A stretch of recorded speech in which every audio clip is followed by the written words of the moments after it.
Seguimos en Pasa de Todo hasta las 19.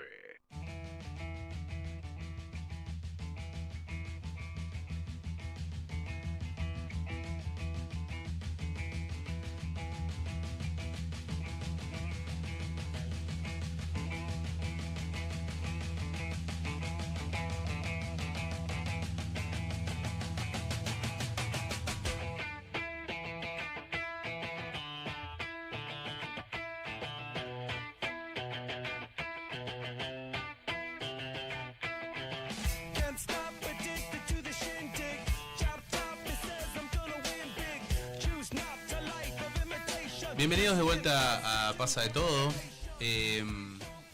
A pocos días de un nuevo aniversario del movimiento Ni Una Menos y atravesados por los casos que conmocionan a Misiones y a todo el país, porque ya está tomando, también el caso de Dulce está tomando relevancia nacional.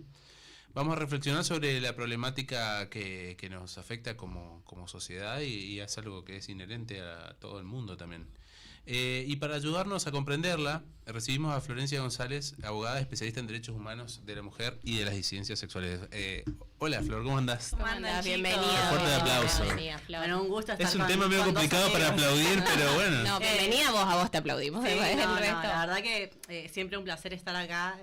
Siempre me han tratado muy bien y bueno, estar con una compañera como Agus, que también es un placer por ahí ir a espacios en donde vos sabés que le dan la relevancia y la importancia a la causa y a lo que realmente está pasando. Entonces para mí también es un placer estar acá.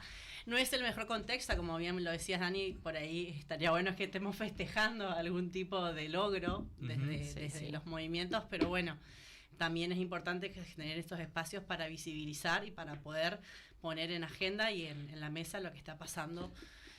Hoy hablando un poquito con Agus, ella me preguntó si en el grupo de mis amigos, no sé si te hasta escuchar, reflexionamos sobre esto.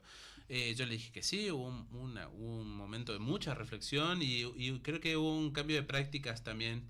¿Vos sentís que estamos en un momento de retroceso, como de retroceso de vuelta hacia ciertas prácticas? ¿O? Sí, hay un retroceso social, eso queda en evidencia, digamos que no es casual. A ver, tanto los casos de Agostina como de Dulce no son casos aislados, o sea, se generan en un contexto sociopolítico en donde hay no solamente un aliento a estas cuestiones que tienen que ver con la violencia, porque hay un descreimiento en cuanto a lo que son las víctimas, y por otro lado hay justamente esta idea de naturalizar todo tipo de violencia. Entonces, lastimosamente, creo que hay un retroceso social, si se quiere, porque sabemos que las leyes que tenemos a nivel nacional y a nivel provincial son buenísimas, digamos, somos vanguardia en un montón de cuestiones, digamos, la ley escrita está perfecta. Creo que obviamente hay que generar avances o seguir trabajando en cuestiones para perfeccionarla, pero lo que está pasando hoy no se debe a que no exista normativa vigente o que no se haya trabajado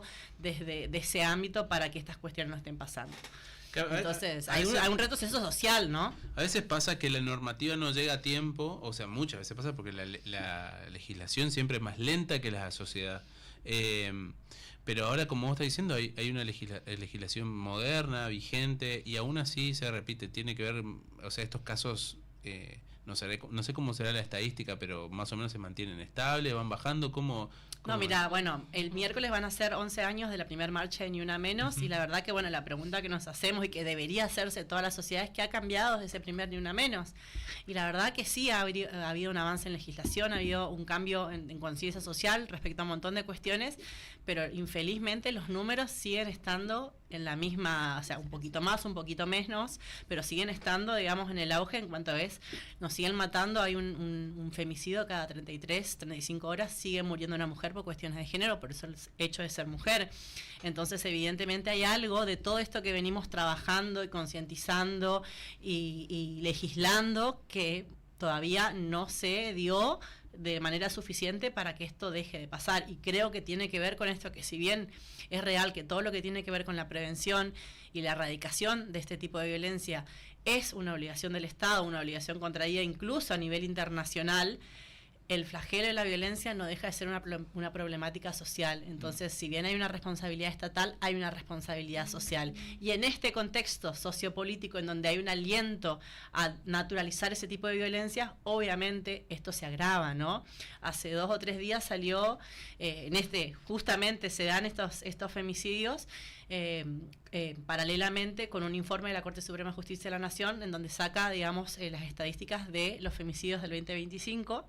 Y sí, si bien hay como una baja en cuanto a los femicidios, en lo que tiene que ver, exactamente, en lo que tiene que ver en lo que fue el año 2024, no tiene que ver con que no exista la problemática o haya habido, no, porque obviamente se escuchan a sectores que niegan este tipo de problemática, diciendo, no, vieron que en realidad el problema era las políticas públicas que no servían, no vieron que bajó, y en realidad, como dice Agus, se viene instalando desde que este gobierno nacional asumió la idea de eliminar la figura del femicidio, como sí, claramente van a bajar porque ya incluso dentro del ámbito judicial no se está hablando de esto, sí, sino que se califica, bueno, lo que pasó con el caso de Agostina, digamos, empezó el fiscal hablando de un homicidio cuando... Claro.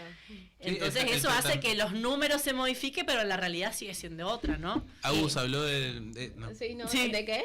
Agus habló del tratamiento medio... no quiero decir, estoy buscando la palabra correcta, pero poco serio.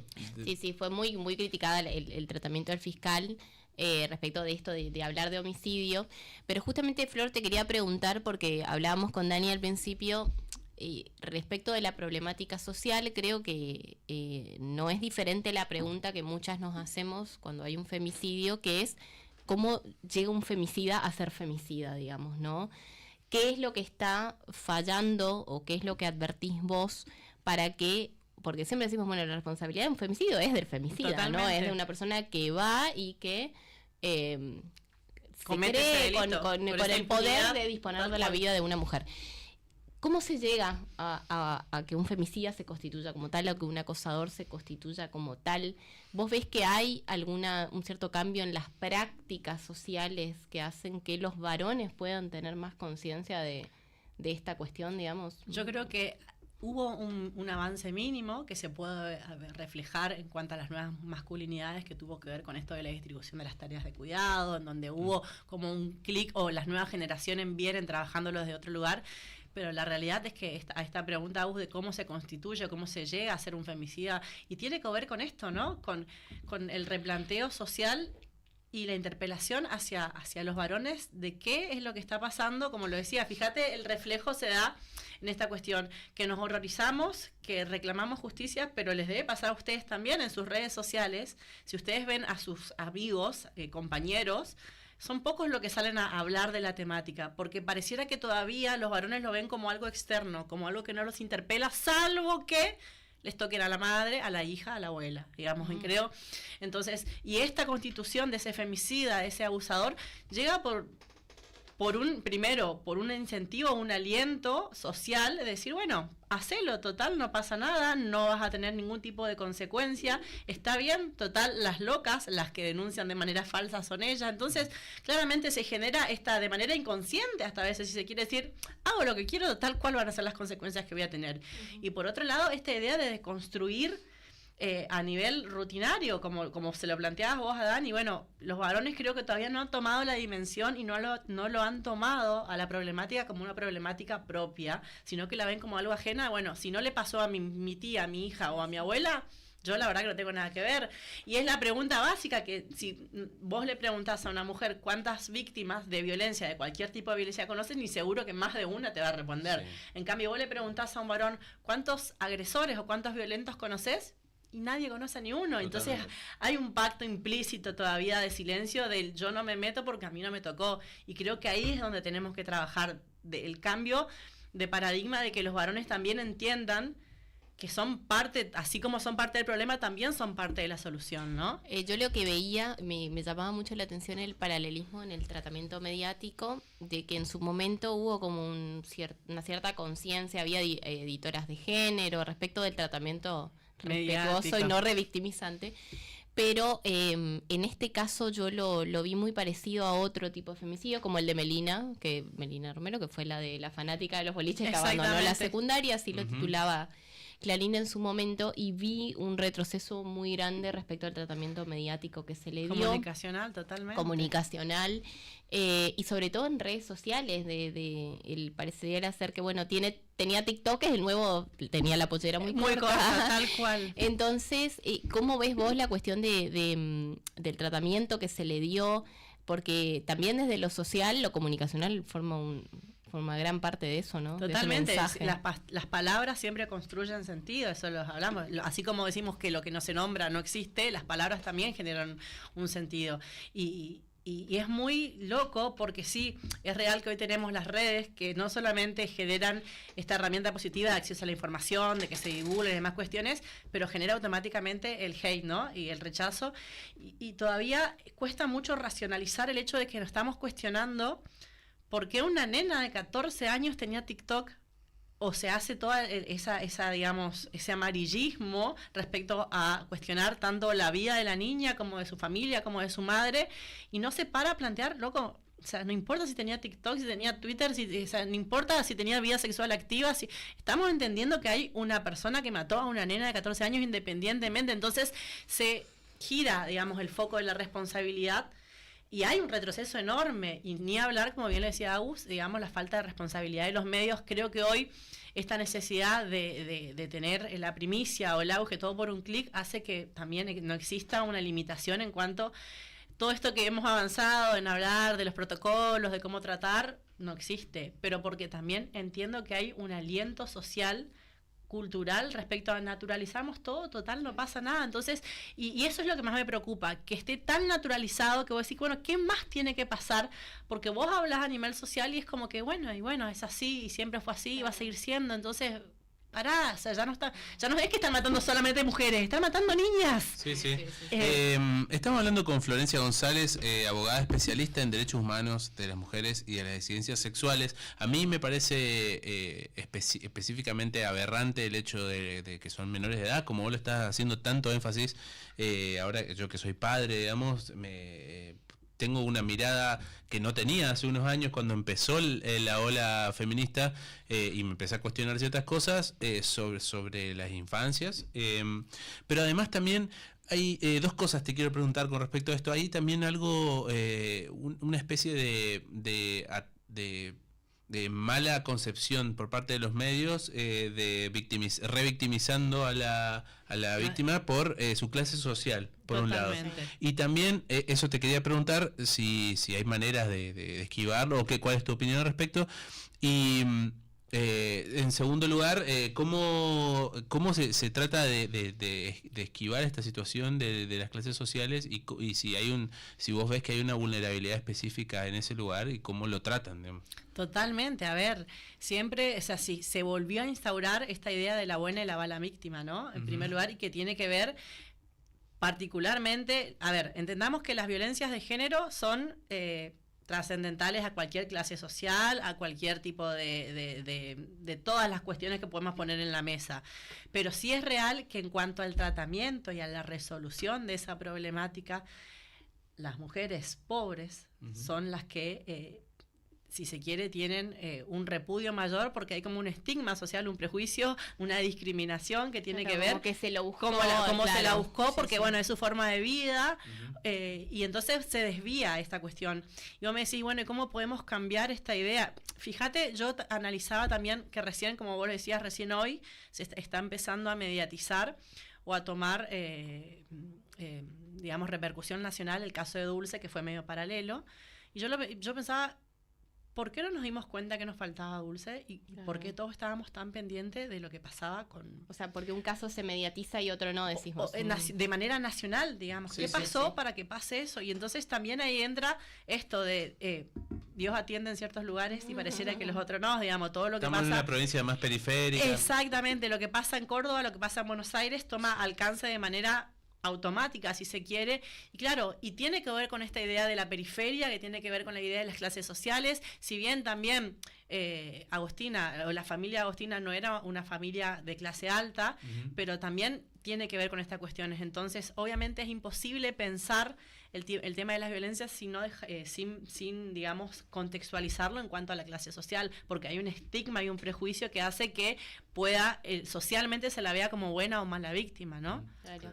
Y en este marco del ni una menos de este aniversario número 11, ¿con qué reflexión llegás al miércoles? Creo que a todas este fin de semana medio que nos ha tocado de una manera muy particular, porque vos decís 11 años militando y a veces sentís que no cambió nada, pues es lo que personalmente me pasa, pero ¿con qué reflexión llegás vos? ¿Qué reclamos van a puntualizar desde el movimiento también?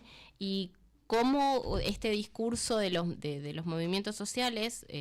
yo creo que ya la cuestión de si es porque el tema feminismo ha generado mucho rechazo social. La palabra feminismo, pero cómo se enmarca esto dentro también de las dos políticas que está llevando el gobierno nacional, que son la posible eliminación del femicidio del Código Penal y este proyecto de penalizar denuncias falsas.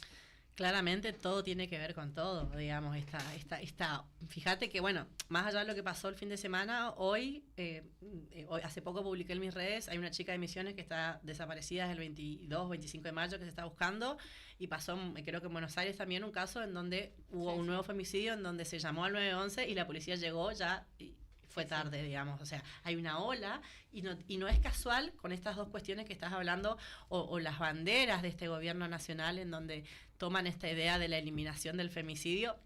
Detalle no menor, entendamos que hay 11 agravantes, el único que quieren tocar es el del femicidio. Claro.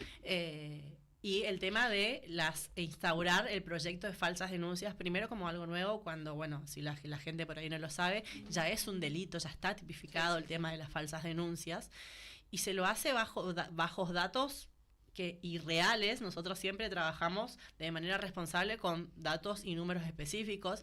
A nivel global, la ONU ha establecido que el 0,1 de las denuncias han sido falsas, y a nivel local, menos del 0,09 se ha establecido como denuncia falsa. Del Consejo Federal del Ministerio Público Fiscal ha determinado estos datos. Entonces, y de ese 0,09, el 86% de las denuncias que se han determinado falsas tenían que ver con estafas, con robos. No existía una denuncia falsa dentro de lo que eran violencias. Claro.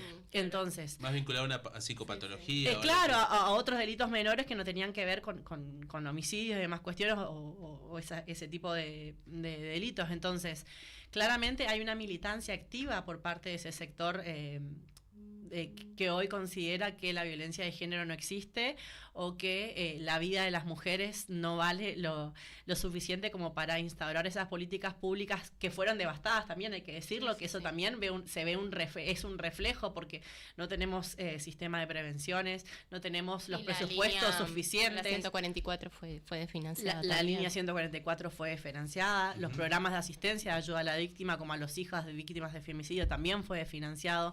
Entonces, todo ese escenario o esa decisión del gobierno nacional de naturalizar la violencia y banalizar la problemática, obviamente tiene sus consecuencias, ¿no? Y bueno, vos me preguntabas, Agus, claramente creo que la sensación es la misma.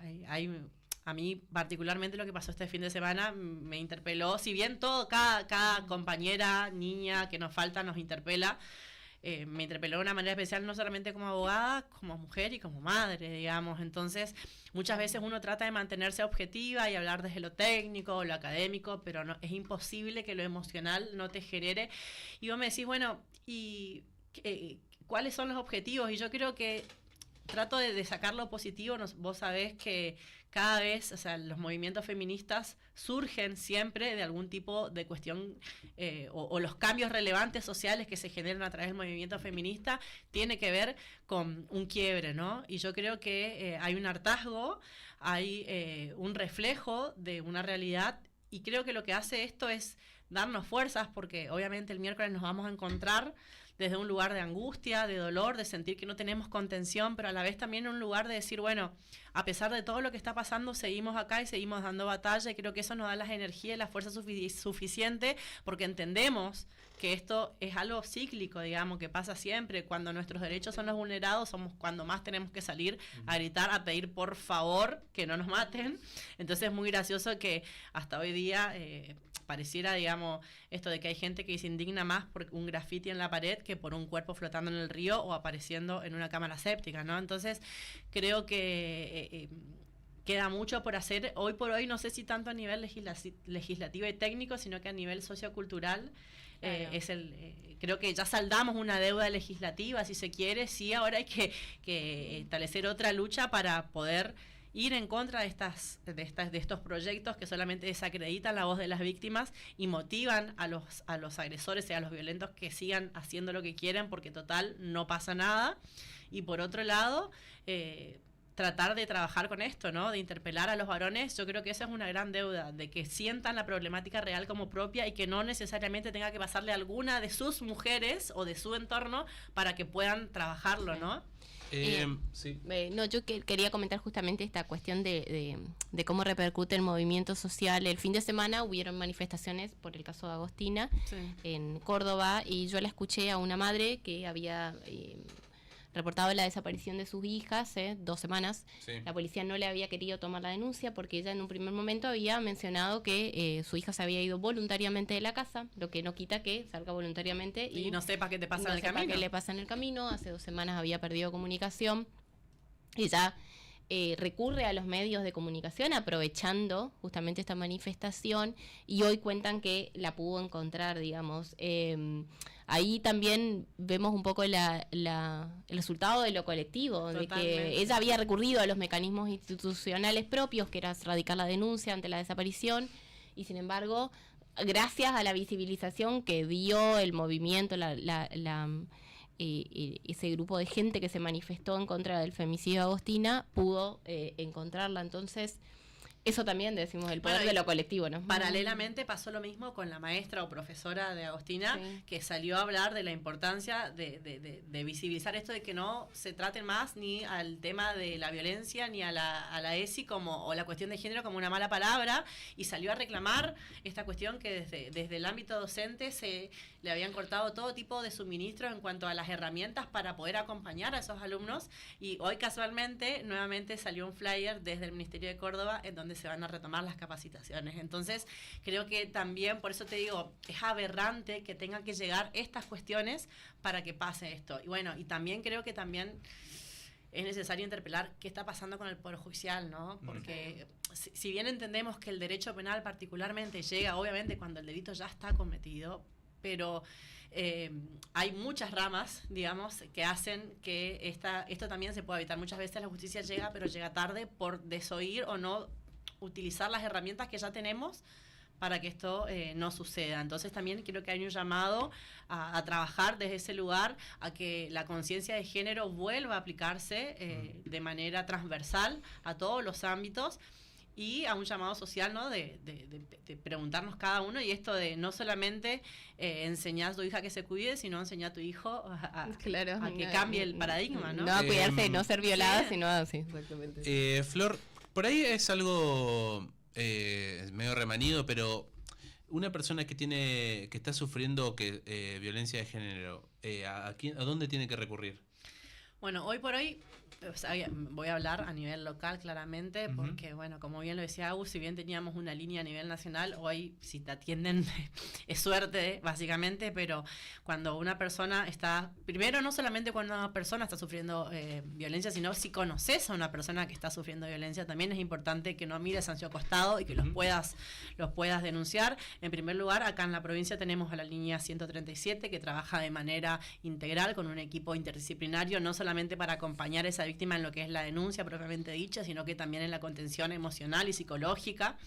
Independientemente de eso, tenemos las defensorías, las fiscalías, las comisarías de la mujer específicamente. Es importante también que se sepa que se debe tomar la denuncia y las personas que están ahí no se deben ir hasta que esa denuncia no sea tomada. No hay un limitante o no hay un condicionante para que esa denuncia no pueda ser tomada. En cualquier comisaría. En cualquier comisaría. También, porque por ahí Totalmente. te dicen, no, es como es una cuestión vinculada a violencia de género, anda a la comisaría de la mujer, y mentira, esto o sea, es... pues si vos tenés cualquier la más comisaría. cercana, Anitambé, Guazú, y bueno, y no hay como, te la deben tomar, y en base a eso, bueno, empieza todo un mecanismo. Obviamente está en la Defensoría, está en la Oficina de Acceso a la Justicia también, por enfrente del Palacio de Justicia, en donde ahí está a cargo el doctor Godín, que también siempre están predispuestos a trabajar y acompañar a las víctimas. Pero lo importante es no naturalizar y no tener miedo. Siempre hay herramientas, digamos, para acompañar, y sobre todo, bueno, este replanteo también institucional, ¿no? De, bueno, hacer lo que se debe hacer y no mirar hacia un costado o no dilatar estas cuestiones. O asumir la problemática como tal, propia, ¿no? totalmente. Y como de todos. Creo. Exactamente. Excelente, Flor, gracias. Bueno.